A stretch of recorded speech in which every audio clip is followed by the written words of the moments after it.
Hello friends, ముందుగా అందరికీ శ్రీరామనవమి శుభాకాంక్షలు. ఇక్కడైతే ఏదో మనకున్న కళా నైపుణ్యంతో ఒక చిన్న ముగ్గు అయితే పెట్టేశాను. పండుగ కదా ఈరోజు, ఇంకొంచెం రంగులు అయితే యాడ్ చేశాను.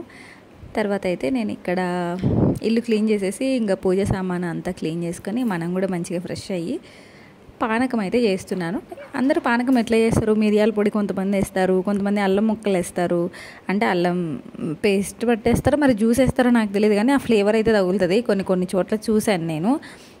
మిరియాలు కూడా అంటే చాలామంది వేస్తారులేండి, అది తెలుసు, కానీ నేను అవేం వేయకుండా ప్లెయిన్గా చేస్తున్నాను అనమాట. మిరియాల పొడి వేసినా కూడా నాకు ఎందుకు అంత మంచిగా అనిపించదు. ఉట్టిగా బెల్లం వేసి వాటరే మంచిగా పానకం చాలా బాగుంటుంది. అట్లనే చేస్తాను నేను రెగ్యులర్గా.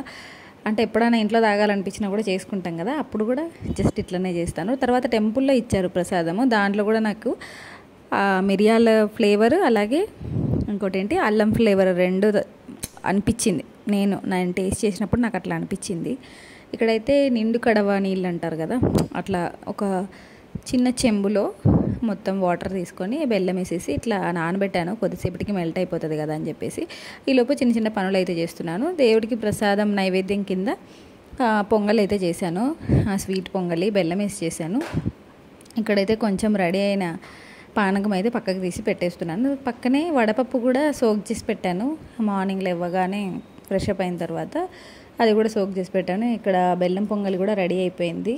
అన్నీ పెట్టేసి దేవుడి రూమ్లో పెట్టేసి పూజ చేయడమే లేటు. ఇక్కడ మా వాళ్ళు అయితే ఏదో టైం అవుతుంది అది ఇది అని ఏదో టార్చర్ అయితే చేస్తున్నారు నన్ను. ఇక్కడ చెప్తుంటే కొంచెం పానకం వేసిస్తావా, ఇప్పుడే తాగచ్చా, ఎన్ని క్వశ్చన్స్. ఒక వెరైటీ ఐటమ్ ఇంట్లో తయారవుతుంటే అప్పుడంటే చిన్నపిల్లలు ఉండి ఏం అడగకోకుండా ఎప్పుడో పెట్టినంత వరకు తిని ఉంటారు. కానీ ఇప్పుడు స్కూల్కి వెళ్తున్నారు, కొంచెం ఏజ్ పెరుగుతుంటుంది కదా, ఎన్ని క్వశ్చన్స్ అడుగుతారో.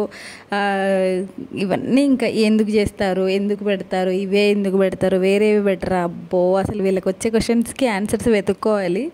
అన్ని క్వశ్చన్స్ అడుగుతారు. వీలైనంత వరకు ఆన్సర్ చేయడానికి ట్రై చేస్తా. ఒకవేళ తెలియనివి కూడా గూగుల్లో సెర్చ్ చేసి మరీ వెతికి మరీ చెప్తుంటాను. ఎందుకంటే అన్ని క్వశ్చన్స్ అడుగుతారు మా వాళ్ళు, బాబోయ్. దట్టు ఎందుకు ఇన్ని క్వశ్చన్స్ అడుగుతారంటే, వాళ్ళు చెప్పాను కదా రామాయణం చూస్తారని చెప్పేసి, దాంట్లో రాముడు ఏం తింటాడు ఏమి అని కొన్ని చూపిస్తుంటారు కదా, అవన్నీ చూసి మరి అప్పుడు పానకం పెట్టరే, అప్పుడు వడపప్పు తినరే, ఎన్ని క్వశ్చన్స్ అడుగుతారు మా వాళ్ళు అయితే. అది విషయం. కానీ రామాయణం అయితే చాలా బాగుంది. ఇప్పుడైతే ఇంకా సీతారాముడు కలిసే టైం అయితే వచ్చేసింది. ఫెస్టివల్ సందర్భంగా కలపాల్సింది, కానీ సీరియల్ అయితే ఇంకా డిలే చేస్తున్నారు. సరే, మొత్తానికి అయితే ఇక్కడ పానకం అయితే రెడీ అయిపోయింది. పానకం, వడపప్పు, స్వీట్ పొంగలి అన్నీ కలిపేసి దేవుడికి పెట్టేసి కొబ్బరికాయ అయితే కొట్టేయాలి. నెక్స్ట్ ఇక్కడ కొంచెం ఎందుకు చిక్కగా అనిపించలేదు, అందుకే మళ్ళీ బెల్లం కూడా యాడ్ చేస్తున్నాను నేను. ఇదిగోండి మా అమ్మ ఆడే ఉంది, కలుపుతున్నావా చూస్తున్నావా, కలుపుతున్నావా చూస్తున్నావా, ఏం చేస్తున్నావా అని అడుగుతూనే ఉంది.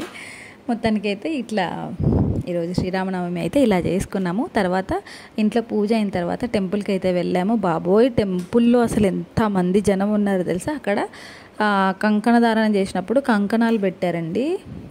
అవి తీసుకోవడానికి మేబీ కొన్నే ఉన్నాయేమో, అక్కడ అందరూ ఇస్తున్నారు అనమాట. ఎంతమంది తెలుసా, మీదకి పడిపోయి దారం కట్టుకోవాలని చెప్పేసి.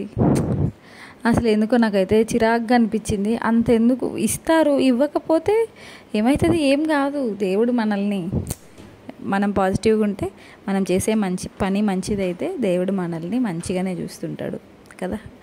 ఇవన్నీ కట్టుకుంటానే ఏదో అయిపోతాయని నేనైతే అనుకోను. తర్వాత ఈవినింగ్ అయితే ఇట్లా బర్గర్ అయితే రెడీ చేస్తున్నాను. ఇక్కడ బర్గర్ కోసము బన్నుతో అయితే ప్రయోగం చేస్తున్నాను నేను. ఇవైతే బన్స్, నార్మల్ బన్స్, ఇవి బర్గర్ బన్స్ అయితే తీసుకురాలేదు. ఈ బన్స్ ఇంట్లో జామ్ ఉంటే పిల్లలకి కొంచెం క్రియేటివ్గా కట్ చేసి అందులో పెట్టేసి అట్లా చేద్దామని చెప్పేసి తీసుకొచ్చాను. దాన్ని అయితే ఇట్లా బర్గర్ కింద ప్రయోగం అయిపోతుంది అనమాట. ఇది ఆలు మిక్చర్, ఆలు చాప్డ్ క్యాప్సికమ్, అలాగే గ్రేడెడ్ క్యారెట్, కొంచెం ఆనియన్ చాప్డ్, అలాగే చిల్లీ చాప్డ్, ఇవన్నీ మిక్స్ చేసేసి దాంట్లో అన్నీ మిక్స్ చేసుకొని ఇలా మనము ఏమంటారు దీన్ని, ఆయిల్లో ఫ్రై చేసుకోవాలి. చూపించాను కదా ముందు.